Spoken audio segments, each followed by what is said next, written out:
So today I was supposed to take honey off my hives, and I'm really bummed out because there was no honey. No honey to extract. I'm really bummed out. I'm in frickin' upstate New York, and it's been raining here all summer long. The bees aren't doing what I thought they were going to be doing. I don't know if there's even going to be enough honey for them to sustain them through our winters up here. I'm really worried about it. So you can check out our video and see what I'm talking about, and hopefully it can give everybody a little bit of insight on some of the issues with beekeeping. Roll the video.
I just saw one going in with some pollen.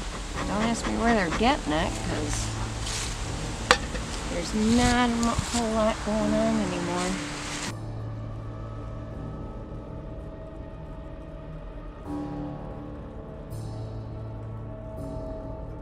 They have nothing up in this top. Oh, they've got it stuck right together with propolis, that's for sure.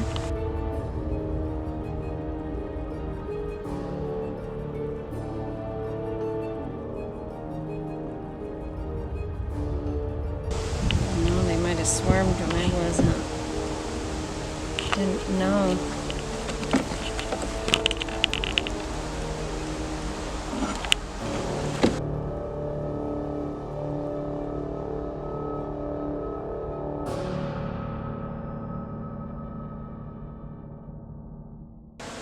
A little bit of capped honey here. This is all nectar, but it's been raining here so much that they really haven't been able to get anything. So I'm not even going to take this off them. My question is, what's underneath down in the large? Hopefully a lot of honey for them. Otherwise, I'll have to feed them this winter, because this is not enough to even give them anything. Like, there's a lot of drones. But all summer long they've been clustering outside here, and I don't know why. Yeah, see, normally I can't even pick up that.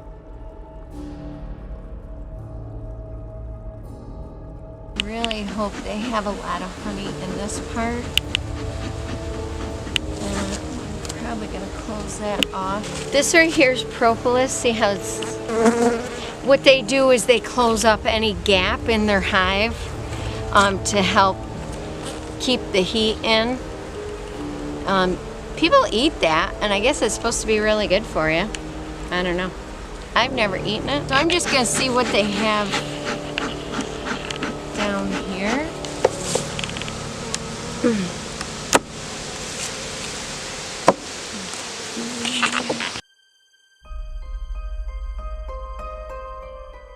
A lot of pollen down in there, a lot of drones. So I'm gonna go to the next. Yeah, lots of pollen in there.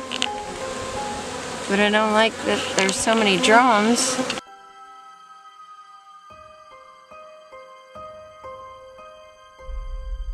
And they're not real happy.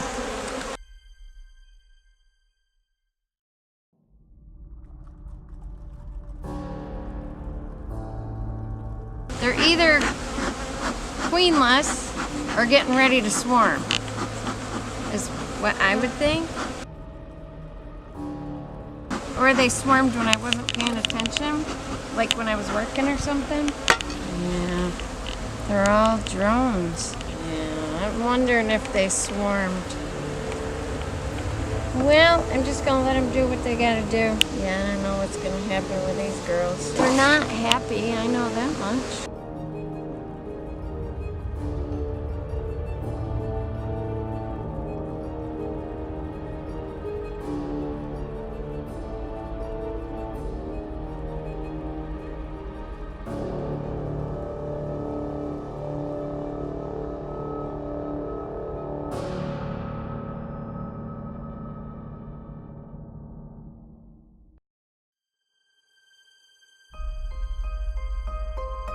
All right, so there's absolutely nothing up in here.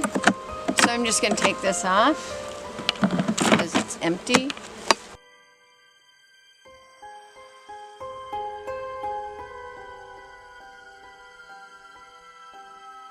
Let's see what we got here.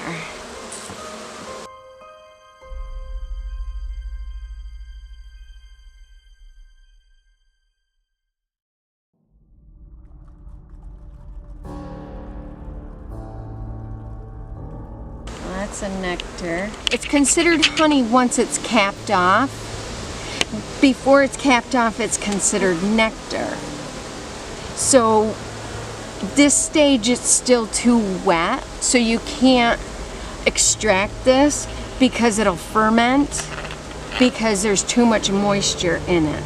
Once they get it down to the moisture content it needs to be, then they'll cap it off like this. Maybe they'll cap it off before it gets too cold, but really there's nothing I can do with it, and I'm not sure what other beekeepers do when it's not capped off yet in the winter, for the winter. Normally this time of year everything's capped off, but this year with all the rain, obviously they didn't get the cells filled, and I'll ask our beekeeper buddies.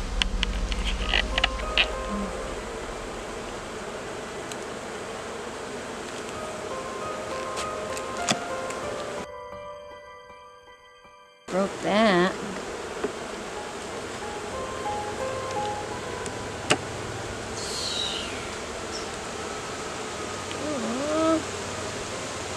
Okay, so obviously I did not glue this together. When I first started making my own frames, I didn't glue them. I just put the brads in, not thinking that they would have this so stuck together that it would break apart. So now I definitely glue them. This is sad. Very, very sad. I really hope they got capped honey down there, because these are all empty. My only thought to do is to take out any empty frames that don't have any nectar in them and re-put frames that have nectar from that other hive body, that other honey super, and put it right on this top. See, now this one feels heavy.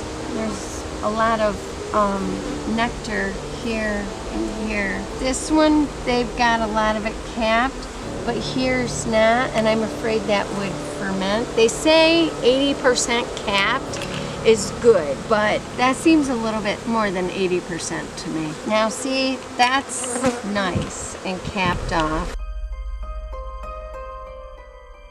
And that side's all capped off. And so is the next frame. So I'm hoping that that's full of honey underneath. So depending on what's underneath, down in the next box down, will depend if I even bother taking these. This one would have been nice if it was full and capped, because we wrote jar honey on it. We could have cut this into squares and sold it as comb honey, but it's not even full. Damn. This is not a good sign at all. This whole thing should be full and capped off.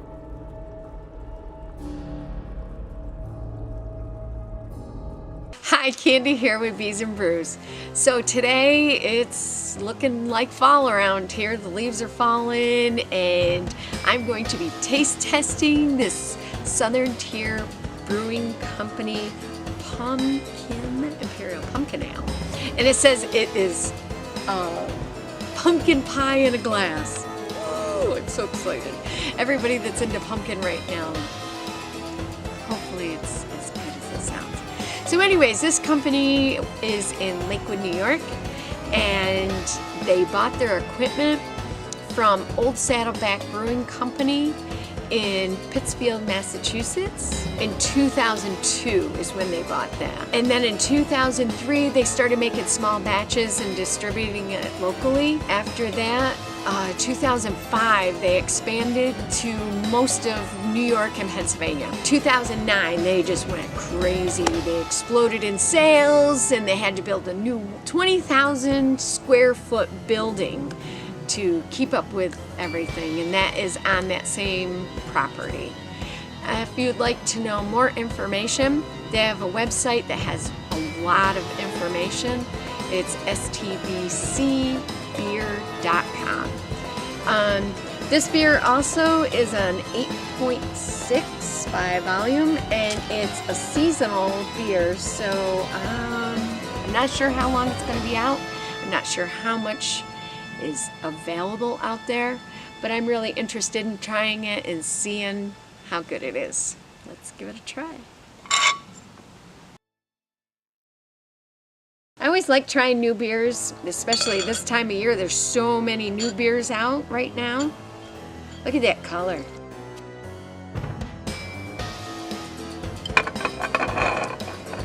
So, it's kind of deep in copper color, and let's see what the aroma is. A slight hint of pumpkin and a little bit of spice, not overpowering though.